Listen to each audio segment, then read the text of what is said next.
O'rtoqlar, omonmisizlar, qanaqasizlar? 30 gektarlik bog'imizdan yana mana eksklyuziv lavhalar. Bunaqa lavhalar kamdan-kam bo'ladi. Chunki mevalar pishib o'tib ketib qoladi-da.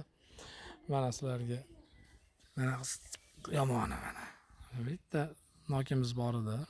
Nokimi onam ekkan. Mana bitta meva chaqibdi. Hozircha turibdi bu. Jiyan ko'rsa olib ketadi lekin. Olmachalar qildi. Bu yerda mana baqlajonchalar, pomidorlar. Bu yerda mana onamning gullari. Qimmatbaho gullar, salat barglar, boshqa bola. Xurmo ham qipti. Kechagi yomg'irdan so'ng bular asa suvlarni ichishdi mana. Karom bor, badring, bolgarskiy, baqlajon, bu yerda qulpinoylar. Mana gilos bor edi, gilos tugadi endi. Bu ramashkalar, yalpizlar, bolgarskiylar bor ekan mana bu yerda. Biz 30 gektarlik bog'imizda hamma narsa bor. Uzum bor. Bolgarskiylar sotamizmi endi? O'rgan bor ekan mana. Qulpinoylarni ko'rgansizlar endi. Boshqa bog'. Uni qo'shnilarga tarqatib bo'libmiz mana bolgarskiylarni.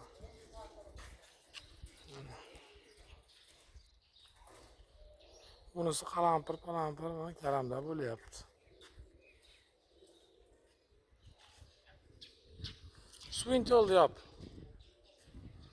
Endi hozir mana sizlarga baqlajonlardan eksklyuziv qilaman mana bu yerda. Qimmatbaho gibrid adirgullari bor. Mana kichkintoy.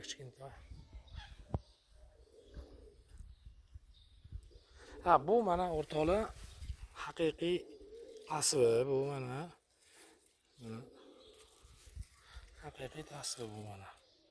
Bu quriydi. Qurigandan so'ng o'rtasidagi anaqasi bandi mana bu yerdagi bandi chiqib ketadi. Chiqib ketgandan keyin bu yerdagisi haqiqiy tasvir bo'lib qoladi. Xullas bu mana haqiqiy tabiiy tasvir mana. Xudo qudrati bilan shunaqa bo'lgan ekan mana. Ham bunaqa bo'ladi mana.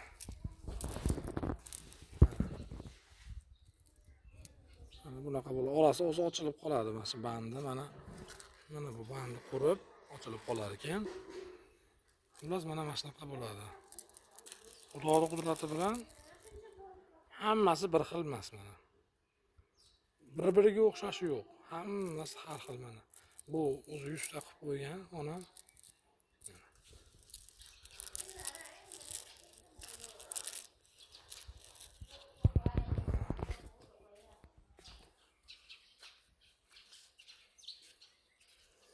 Endi hozir bizga salatga baqlajon kerak ekan. Shunga qani baqlajonlarni ham bir nazorat qilib qo'yaylik-chi.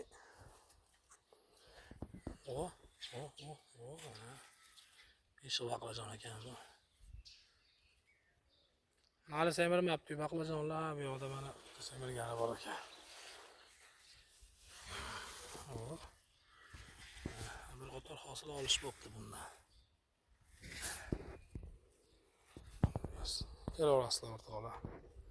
30 gektarlik bog'imizga. O'rtoqlar, bolgarskiylar ham katta-katta bo'lib qolgan mana. Bularni endi mashina ushlab turib o'zini